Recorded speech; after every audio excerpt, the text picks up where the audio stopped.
ABN Marathi news मध्ये आपल्या सर्वांचं स्वागत आहे। ताज्या बातम्यांसाठी एबीएन मराठी न्यूजला सबस्क्राइब। आघोरी प्रथा जादू ठेवण्याच्या गुन्ह्यात दोघांना अटक। दत्तकला शिक्षण संस्थेच्या सचिवा माया झोळला पोलीस कोठडी। अध्यक्ष रामदास झोळ फरार। झोळ यांना पकडण्यासाठी पोलिसांची पथके रवाना।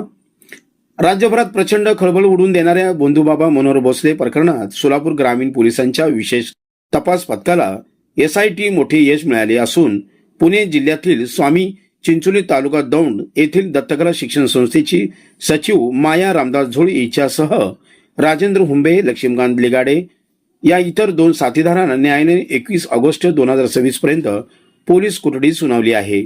संस्थेचा संस्थापक अध्यक्ष रामदास झोळ हा फरार झाल्याने पोलीस पथके त्यांच्या शोधासाठी रवाना झाली आहेत।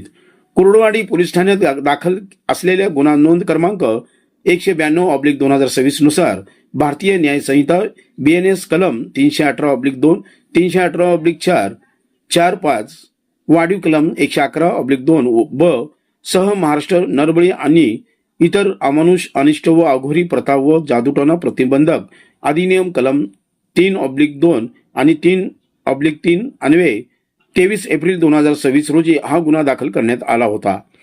मुख्य आरोपी मनोहर चंद्रकांत भोसले आणि त्यांच्या साथीदारावर सोलापूर ग्रामीण जिल्ह्यात एकूण 6 गुन्हे दाखल असून या प्रकरणाचे गांभीर्य लक्षात घेऊन सोलापूर ग्रामीणचे पोलीस अधीक्षक श्री अतुल कुलकर्णी यांनी विशेष तपास पथक SIT स्थापन केले होते। ज्या पथकाने आतापर्यंत या गुन्ह्यात सहभागी असलेल्या तब्बल 24 आरोपींचा शोध लावला आहे।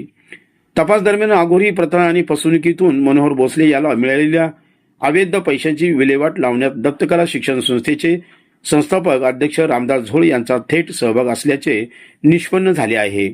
त्यांना मदत करणारे संस्थेतील आरोपी राजेंद्र गोकुळ हुंबे याला 11 ऑगस्ट रोजी तर लक्ष्मीकांत मनमत लिगाडे यांना 13 ऑगस्ट रोजी अटक करण्यात आली होती। सविस्तर पोलीस तपासात रामदास झोळची पत्नी माया झोळ यांचाही या गुन्ह्यात सहभाग असल्याचे पोलीस तपासात निष्पन्न झाले आहे। पोलिसांनी 16 ऑगस्ट रोजी माया झोळ यांनाही बेड्या ठोकल्या होत्या। दरम्यान पूर्व पोलीस कोठडीची मुदत संपल्यानंतर 17 ऑगस्ट 2026 रोजी पोलिसांनी या तिन्ही आरोपींना न्यायालयात हजर करण्यात आले होते।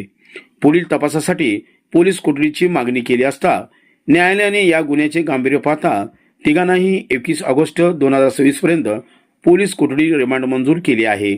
या प्रकरणातील मुख्य आरोपी रामदास झोळ हा फरार असून SITचे पथक त्यांच्या शोधासाठी वेगाने कारवाई करत आहेत।